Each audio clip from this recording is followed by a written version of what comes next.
So welcome everybody to our monthly Second Saturday's poetry reading. I'm Dan Kerr. I'm your moderator for this monthly program hosted by local poet Kathy Donnelly.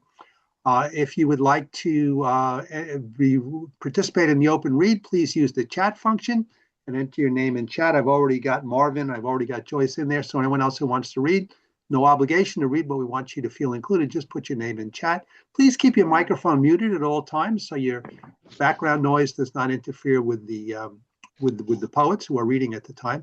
Feedback is a gift. Kathy and I regularly review feedback. We've been doing this online since 2000 when COVID hit, but we're still refining it. So a very easy email there in bold, Daniel B. Kerr at verizon.net.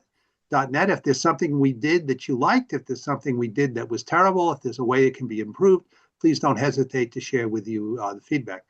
Directionally, we start about 11 o'clock, so we're starting today at 11:05. We'll probably end up a little bit before 12. Kathy, I will get you settled. Kathy then will do her introduction. Kathy generally reads a poem. She introduces the featured poet, and we're very pleased to have teen poet laureate Sarah Goodman as our featured poet. Then we'll get to the open read. Then we'll bring Sarah back for an encore, and then Kathy will close the program and announce the reader for July. This is one of several outreach programs that we do at All Souls Church. We're here for poetry, not for evangelization. So I'm just going to mention three things at the church. And I mentioned it because the poets do generally participate in these. So the next Saturday's at 6 concert, people always call, what time is the Saturdays at 6 concert? It is indeed at 6 o'clock. There's a very interesting group of young people from the university called the Voyager Reed Quintet. And they got their name from the Voyager spacecraft. So there was a golden record on the Voyager spacecraft, which included various music, and that's where they get their name. They're a jazz-oriented group, and they're quite. I think they've performed for us 2 or 3 times. So mark your calendars. Please join us Saturdays at 6. That's in the church, July 11th at 6 o'clock. Also, we do these poetry programs once a month. So second Saturdays is each month, and then we also do Native American drumming once a month as well. And the Native American drumming is held on the Thursday, generally the fourth Thursday of each month. And that's up at our parish house. If you have any more information you want on these, just visit our website or follow up with me directly.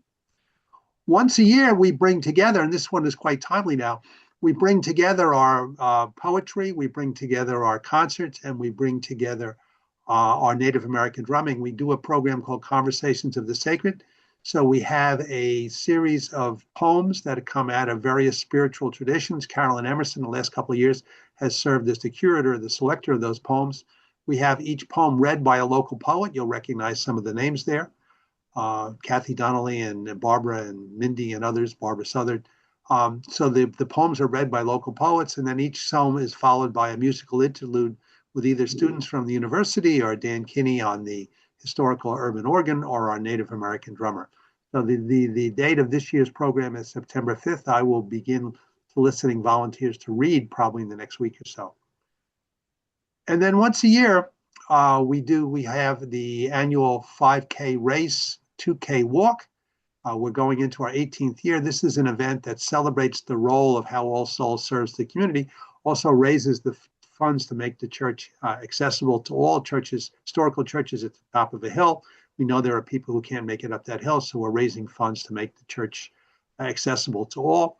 And each year there is a group of poets that participates in the event. They are called the Live Poets Society. This is the last year. You can see Barbara led them on, inspired them by her rattle. You'll see the Kathy and Richard and the other poets, Barbara Southard there and Wendy. So they participate each year. They walk. We would welcome runners, poets who want to run as well. But please note that if you want to walk, you can walk with the Live Poets Society. And the date of that is October 4th. Okay, so with that, I will turn you over to Kathy. And Kathy, they're all yours. Thank you very much, Dan. Welcome, everyone. We have a very special poet today. First, I'll read a poem that I picked out from a book that is a anthology, but all of the poems are taken from people's books that they have on the shelf. This one's by William Hayen, who's a professor, he's retired now up at Brockport. And his latest poetry book has 900 poems in it. I am a friend, so I purchased it. It was $100 and it'll take me the rest of my life to read it. But anyway, he writes a poem called The U.S. Constitution, a prose poem lacking definition, this being its strength, its power to evoke interpretation, amendments, the inner lives of the founding fathers who wonder what they'd wrought. Example, Benjamin Franklin, who said he'd like to be preserved in a vat of Madeira and awakened 100 or more years later to see what had happened to these aspiring states, just as he answered a minister who inquired about Christ and the afterlife, that he, Ben, remained content to wait and see what would happen. His own pragmatism being his various occupations, after his father said no to his son's desire to write poetry. Such activity resulted in a lack of money and station in life. So the Constitution, after which a ship was named, I own a piece of the original oak hull, keeps breasting the brine, plunges forward from one century to another, as it always will or won't. Let's wait and see. Hopefully it lasts forever. I now introduce Sarah Goodman. She is the 2024 to 2026 Suffolk County Teen Poet Laureate. Bravo, Sarah. Sarah has organized and run programming for teens and children at libraries and schools across Suffolk County. She has been published in several anthologies and magazines and has hosted and featured at various poetry open mics. She has also organized and judged the first Suffolk Youth Poetry competition. Sarah has had a long-standing passion for philanthropy for at-risk youth and Pancreatic Cancer Foundation. We welcome Sarah. Thank you. You're welcome. So to start off our reading, I thought that this was a fantastic poem as we're entering summer. On one hand, it's, very nice to have the heat finally after such a cold winter. However, there's also that summer sore. So his poem is called Summer Sore. This ache that nestles deep in the chest of a scorching swell and sickly sweet warmth. From the breeze which slows to a stifling arrest, this ache, better known as summer sore. Breath no more easy in advent as the air settles still. Silent molasses of lethargy rolling slowly as it coats over long grasses swaying the length of the hills, stilling willow and birch, ivy and oak. Summer sore seeps into joint, muscle, and bone of the laughing wild jackal and the microscopic flea. But summer sore, with every creak, crack, and groan, brings a rest to the mind that is finally free. This next poem is called Plea. For all I have done, I from whose adventures flowers do bloom, I who brings forth life like a mother's fertile womb, whose nectar sweet honey for any your use, for all I've done, I thought we might have drawn a truce. Yet it seems you only find me in mind's an obtrusion. Allow me to clear whatever fogged in this confusion. It's I who brings forth your fruitful yield, who sprouts the grasses for your springtime fields. It's I, grants tribute, sweet treat and remedy, who gives you even my home, so in yours light may be. For all I've given, for all I can bring, you cannot be content, you fear my sting. Now, I hope in time you'll answer my plea. I beg only of you the right to be free, and me a thing so hard to be, when every time you fear the bee. This is a poem called Mama, a little more serious than the first two. Mama, your precious babies are bickering again and it's affecting the little ones. You know all that infighting ain't good for their growing brains. I recall I used to write poetry about your aquamarine eyes. Now I can't tell if they're blue or green. They look a foggy, muddled gray. I feel your breath on the back of my neck, chilling, bitter, biting some days and scalding hot others. Do you see that temperament in me, déjà vu? Survival of the fittest, Mama, I learned that from you. How are you okay with your children dying every day, knowing you will see them all go before you even begin to hit the hay? I don't want to die, Mama, neither do they. And we will tear you, burn you, strip you of your life if that's what it takes to live another day. When I die, Mama, will you hold me gently in your arms? Will you bury me 6 feet deep into your side, finally letting me rest in peace? I don't want to fight with my kin. You know what they're doing and where they've been, but in your arms we are all absolved of sin. In the end, we all lie in your arms as your children. When I am alive, Mama, can I feel your warmth on my skin? Can I admire your eyes and your vines and the fruit you bear as I strip them bare in the Hail Mary hope I won't face the fate of my fallen brethren? Mama, some of us are starving and packed for to a bed, others are overflowing with riches and well fed. Some of us believe that love is a sin, and some of us are killed for the color of our skin, and some of us are hated for the way we say your name, even though the message always remains the same. Mama, under your watchful eyes, I can't help but feel neglected, knowing you do not step in. How can you let your children hate their kin?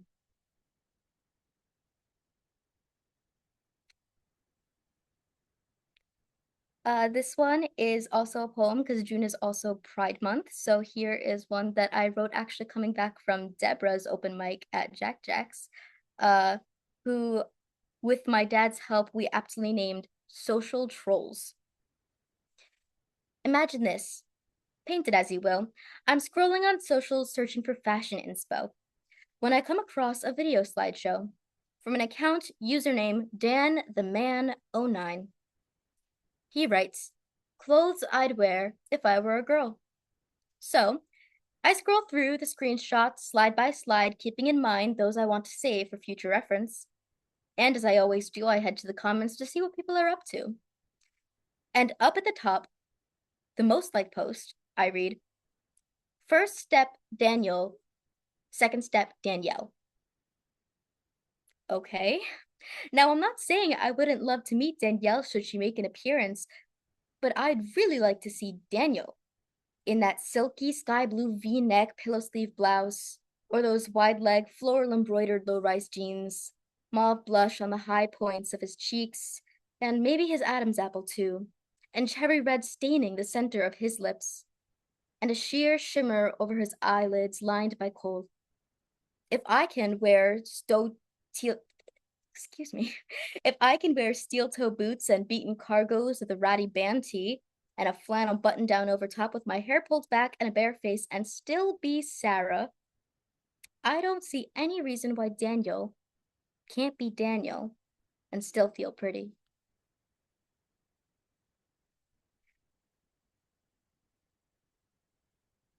Okay. This is dusha. It's not an English word, it's actually Russian. But I hope as I continue to read this poem, you understand why I chose that title. I'm not quite sure I understand the notion of the fixation of a soul, restrained to a prison of flesh and bone. Rather, I'd imagine it floats about a never-ending river that meanders through space-time. I first wondered on this matter when I saw in a picture frame on my mother's childhood dresser my eyes, hiding amusement, my repressed grin, in the face of a mother's father's mother's mother. Or perhaps is it that I, a daughter's son's daughter's daughter, bore her eyes, her smirk? Resemblance, friends, and family, sure, yet when I ran down the stairs, picture of the picture in hand, and I asked my mother's mother, who was this almost me who seemed to be, I was told tales of my temperament and my loves, my virtues and vices, that it was blatantly true that I was she or she was I, sparked a pondering on perhaps why. It was abundantly clear to me that this matter ran deeper than bone deep, further into familiar inheritance of an ocean indescribable in English. Dusha. Most similar, I suppose, to our notion of soul, though it is true I hold her mind, her heart, her body too.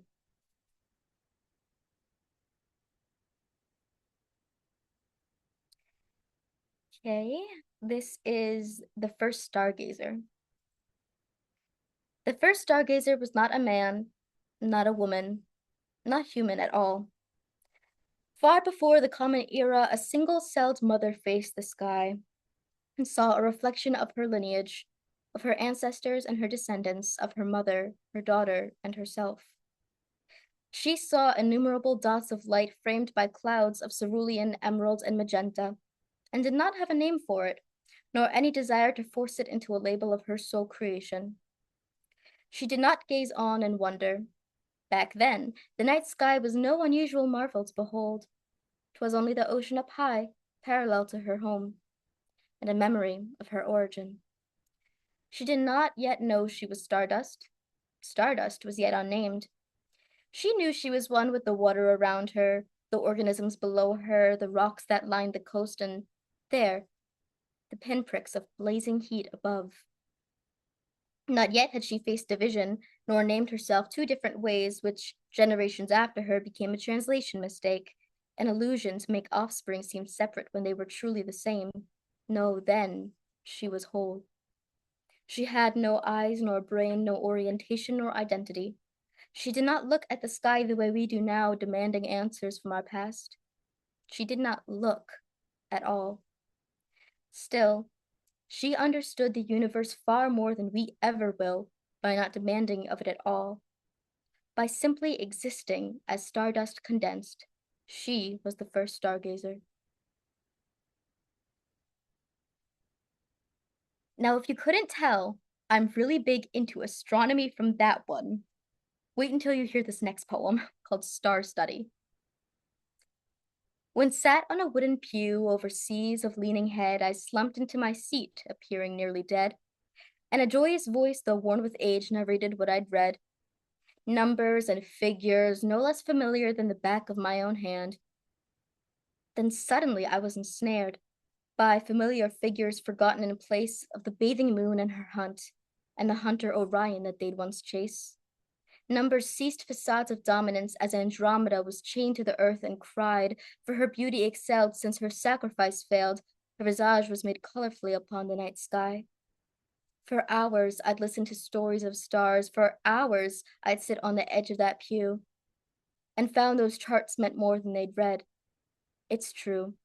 I'm in love with numbers and figures of numbers and Princox queens, but without one to each other they lose their vigor.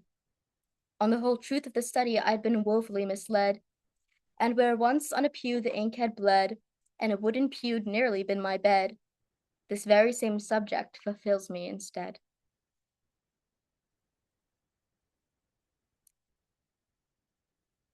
This next one I believe is probably one of my best poems, so I hope you guys like it. It's called Musings on Time. 1 year, 2, 3 years, 5. It's a strange feeling when you realize the years are flying by. And suddenly you're not 10, and schooling's coming to an end while you're trying to pretend you don't still feel 5 or 10 again. For a while, I tried to understand why the days come together, and why weeks feel like days, and why my peers' times are normal while time seems to pass me by. And then I realized there is no explanation life can give besides time's a bystander. It doesn't give any indication of its movements, and maybe I was more attuned to it when I was younger, and stressors and deadlines ceased to exist. Time stares you silently in the eye and dares you to try to feel like you can dare dance along with it. And when you try to step in time, time spins you back to when you were 5, 3, 11, 9, 10 years, 20 years have passed you by as you've tried to waltz with something ineffable, incomprehensible besides what you already knew of it. And perhaps that's why I was such a mature child. Maybe time had dipped a more mature me back into myself for a while, and perhaps that's where my years went. back to myself before I could understand that time's a bystander of the worst kind. It doesn't slow down as it sees the crime, it just keeps on going. And going and going and going and going round some more. Time doesn't look back once it closes the door and opens up some more and closes them again. Time's my enemy, my lover, my mother, my friend. Time doesn't console me or act gently in its means or for its ends. But time is a bystander. And it is not required to do any of these things, though we may feel it would be nicer. In the end, time is a bystander.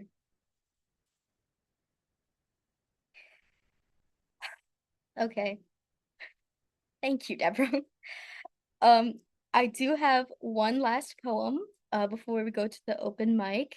I wasn't originally going to do it, but Father's Day is coming up, and this one goes out to my dad because it is his favorite poem I think I've ever written. It's called The Promise of Endurance. I am dropped headfirst into uncharted waters. I feel the heat getting to me. I remain unbroken even as it rises to my boiling point, even as it threatens to change me.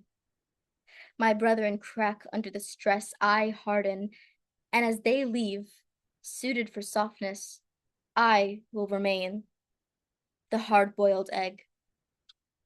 Thank you. Thank you. At this point, Kathy suggested we all come off mute and we give our featured poet a round of applause. So why don't you all come off mute, turn your mics on. Let's give her a round of applause. Well done, Sarah. Well done. Well done, well done. Okay, so now I'm going to have to mute you. So get you got your clapping in there. So let's just now mute everybody. And let's see if we can do that. Participants, and you are now all muted. So when I call upon you to read, please remember to turn your microphones on. So that was wonderful, Sarah. It's amazing the various things you took us through in the brief period of time. So I never thought of summers and molasses for the summer sore and the legathy of summer. So thank you for that. My perspective on bees has been changed. And the beautiful poem about Mama, I couldn't, as a person of faith, I couldn't help but think of the Mother Mary holding Jesus in her loving arms after he had been crucified. The social trolls, I really enjoyed I think we all enjoyed the dialogue there between Daniel and Danielle and how they would both look good. The Russian word for soul and something that is floating as opposed to fixed, very, very moving. The star poems, the mother, the single cell mother looking up and understanding and looking at creation before there were all the divisions that we had today. The wonder of the star study, as you looked up at the stars, I thought of walks I would take it with my father, where he would describe, the various galaxies and the various figures in the sky, very moving. And the years fly by, the musings on time, something we've all experienced. And as you get older, Sarah, I'm not the first person to tell you, the years will fly by even quicker. And I'm glad, we're all glad and fortunate that you remain the hard-boiled egg standing at the end. So thank you for all that. So we're going to move now to the open read. And let me call up the little slide I have for the open read. So please remember, in the open read, one poem only. Please, and keep your microphone muted until you're called upon to read. I will call people in groups of 3, and then Kathy will come back and close the program. So our first group of 3, if I've entered this correctly, is Marvin, Joyce, and Judy. So Marvin, why don't we start with you? Okay. The title is Games. In backyard games, he made like Ruth, stroking the ball on the neighbor's roof, hurling it with all the verve of Koufax breaking off a curve, sliding into a cardboard base, powerfully and yet with grace.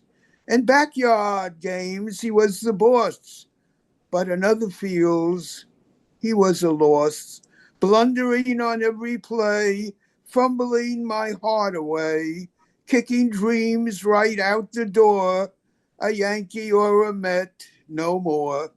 I once had been the biggest fan of this mere flash in the pan, broadcasting to other guys. What now I see were only lies that my son would prove to be a Hall of Famer. Wait, you'll see. But that was just before the game. And now I see it's not the same as when we played, the two of us, and I had made such a great fuss over what had been a toy of fake wiffle ball, for God's sake. It's not the same as real hardball. And so with him I took a fall that bruised and scraped more than a shin, that cut deep down below the skin, a hurt that has never gone away, a pain that aches right to this day. I should have listened to my wife, who said I should not ruin his life by making him turn out to be another one, another me. Well done there, Marvin. As a Yankee fan, I couldn't help but think of Kevin Moss. That's right. So, okay, thank you. Okay, Joyce, over to you. Okay, this is called Condo Life, and it's in memory of my husband, late husband, Louis.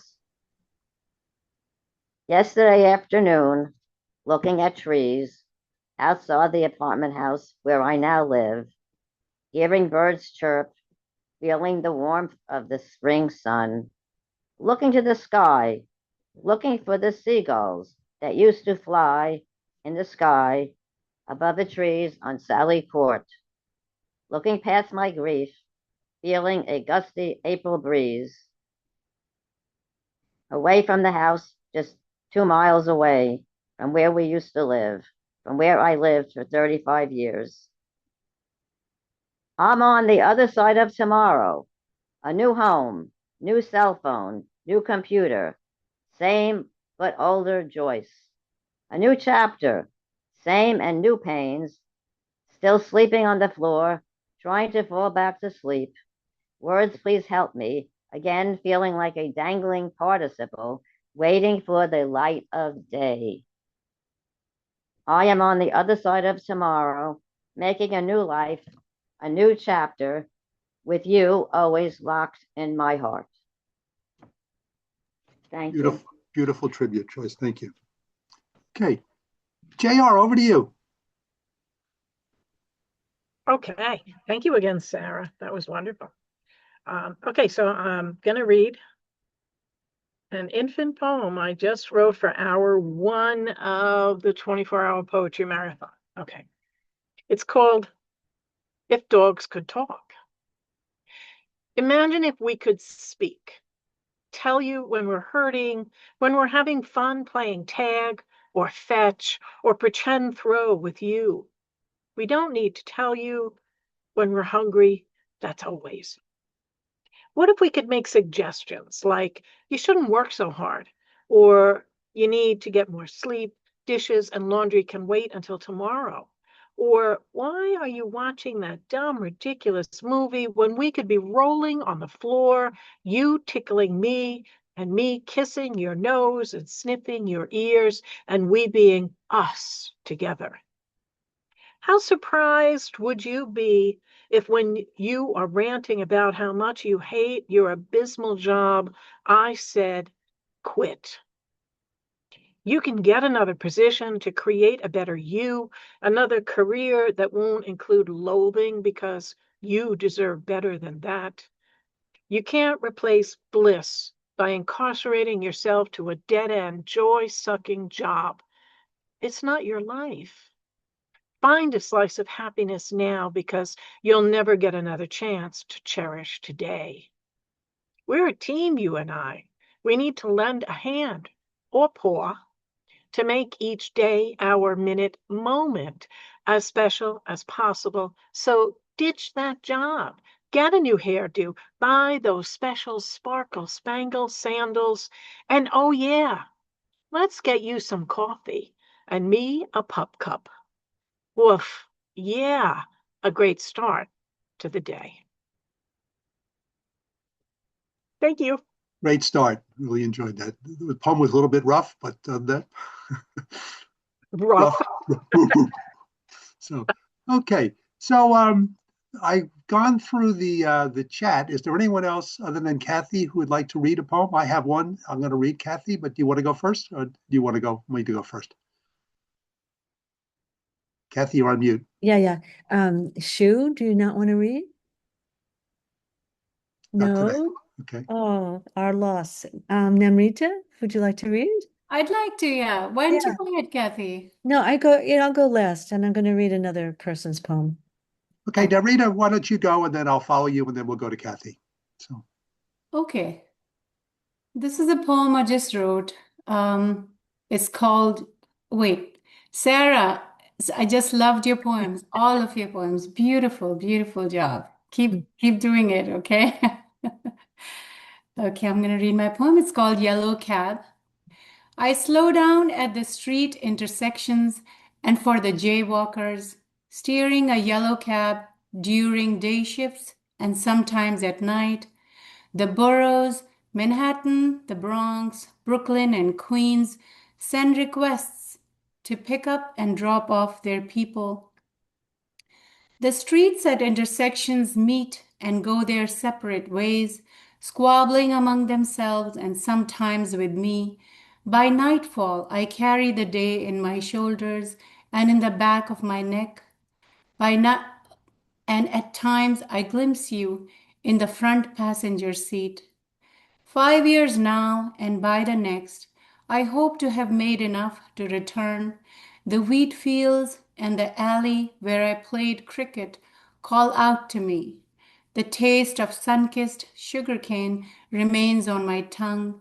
The chicken coop in the back where the hens cluck, nodding 1,000 yeses to the rosy dawn, but the lazy cat, I bet, still turns its head away from the daylight, covers its eyes with its paws while wishing for a bowl of milk. And when you hear my footsteps, you will hook the curtain aside with your fingers and run out into the courtyard.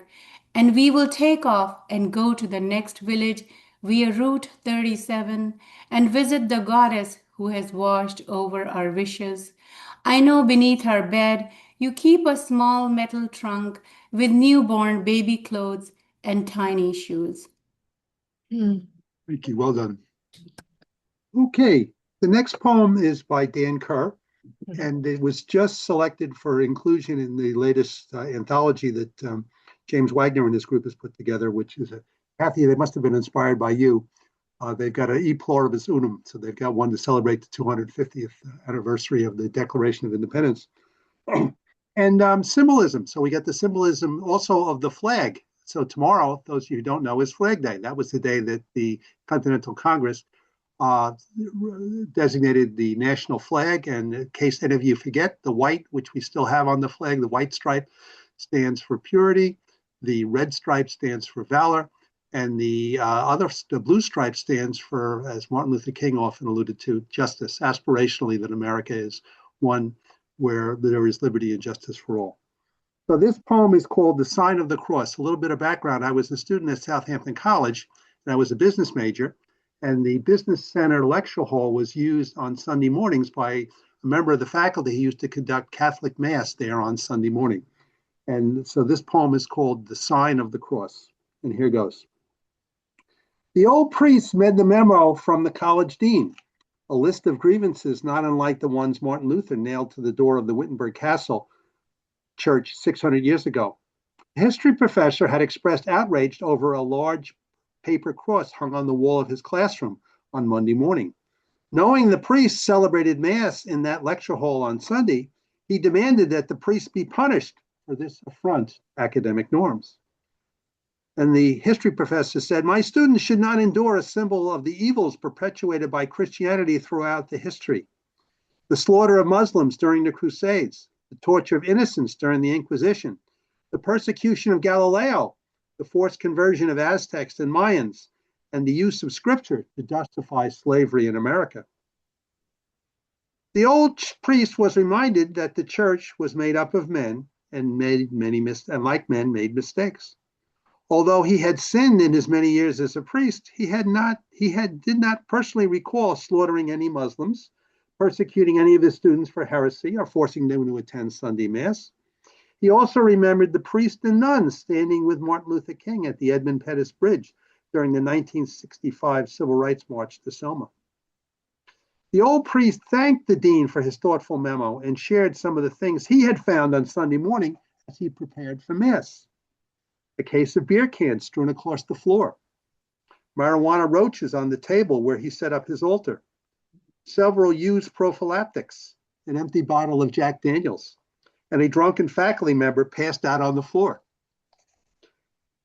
And the old priest thought, if Jesus dying in agony on the cross could forgive those who crucified him, he could easily forgive those who desecrated his holy place on Sunday morning.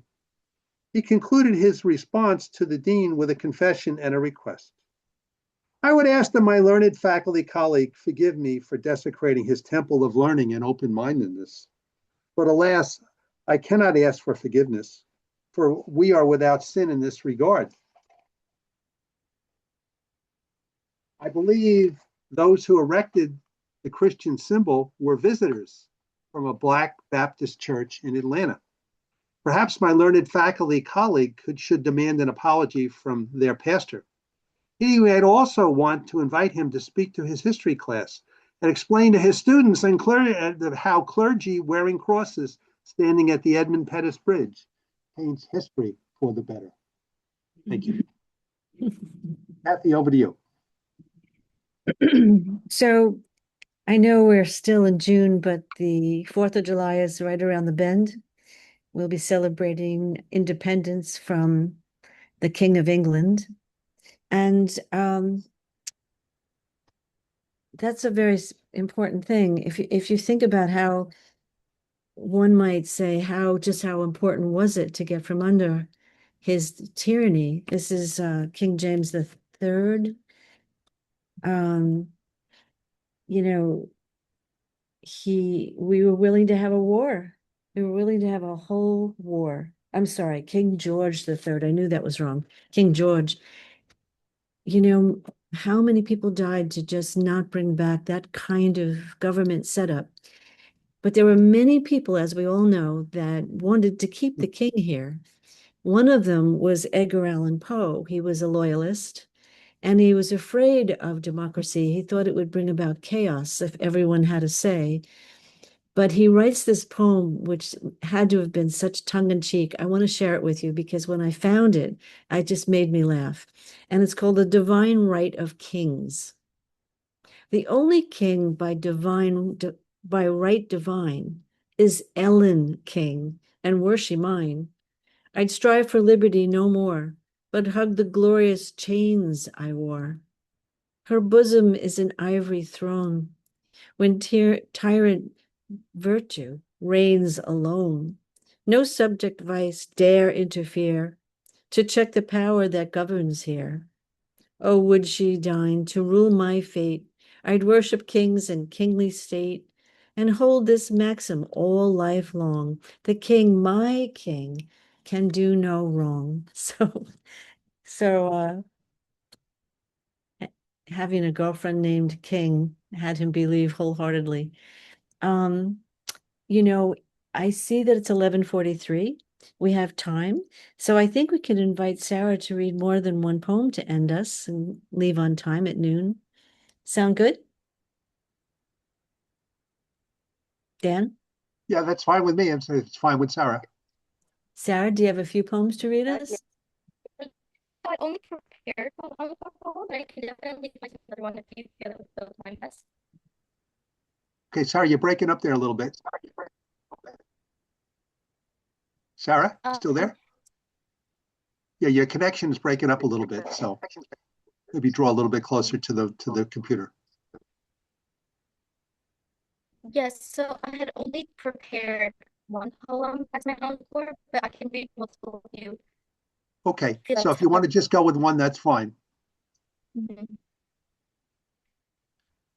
Okay, I apologize for the lack of connection. I'm not sure why it's. You want to quickly log out and then log back in? I'm thinking that might be the best idea. I could suggest if you just turn your video off, count to 10, and then turn your video back on again, it may reset your bandwidth. If you're not frozen now.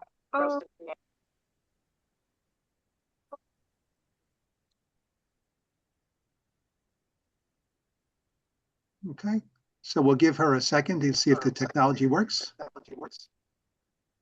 And if not, Sarah, then we'll have to just go to the close, Kathy. We can see if anyone would like to read a second poem. All right, Also. Sarah, Okay. you back? She's going to I'm log trying back in. to turn it on. It's not working. No, Sarah, better. we can hear you clearly now. So why don't you Better, just yeah. keep your microphone off Okay, and just yeah, keep I'll just keep your my video microphone off. on. Okay. So this is the encore poem that I have picked called "The Stolen Dream of the Marionettes." Suffolk County is one of the counties, in New York, and it has a very high human trafficking, So it's really affecting me and my friends and the community in general. So this was a poem that I wrote about that, about how it might feel, So this is "The Stolen Dream of the Marionettes." I'm held up by strings sinking into my wooden bones. I dance each night, but my movements are not my own. I cannot drop my smiles. I am tugged every which way. Welcome, one and all, to the marionettes play. Watch as she jumps and spins, but does not talk. Pay not too much attention to her stilted, unreal walk. See her move across the nations, play to play to play. Do not hear her pleas to God that she will get away. One day, I pray I will get away. After tales of marionettes like me who found their roles and their ways, I look to marionettes who cut their strings and know I'll do the same. I wish to move all on my own. I'm done with their cruel game. But the scissors sit on a shelf higher than they let me jump, and their metallic lid mocks me every play. Thank you, Sarah. So Kathy, over to you. Why don't I'll bring up the slide for the next featured poet. Kathy? Kathy, you got to turn your mic on. Sorry. So Sarah, just want to thank you so very much. I must tell you, I didn't really get the full sense of your last poem. It was very garbled. So I don't know what happened there. Kathy, Sarah, if you send me that last poem, just send me an email and I'll send it out to everybody as well. Oh, that's a lovely idea. So when I send out the recording, I'll send out a copy of that poem if you email it to me. That's great. So basically, thank you for coming. Hope to hear you again and again. You're very young. You'll be reading to us all our lives, the rest of our lives. And I just want to announce that Pramila Venkateswaran will be reading for us next month. I think we all know her and love her. Marvin, you're not from New York anymore, so you may not know her, but was poet laureate at one time for 2 years. And yes, looking forward to that. And again, everyone who's on the Friends of the Church list, I'll send you a copy of the recording. I'll send that out. And if you're not a friend of the church list and you want to go back to the recording, it'll be posted to the All Souls website. And Sarah, I will send you a copy as well. So thank you for joining us. I'm going to stop recording at this point.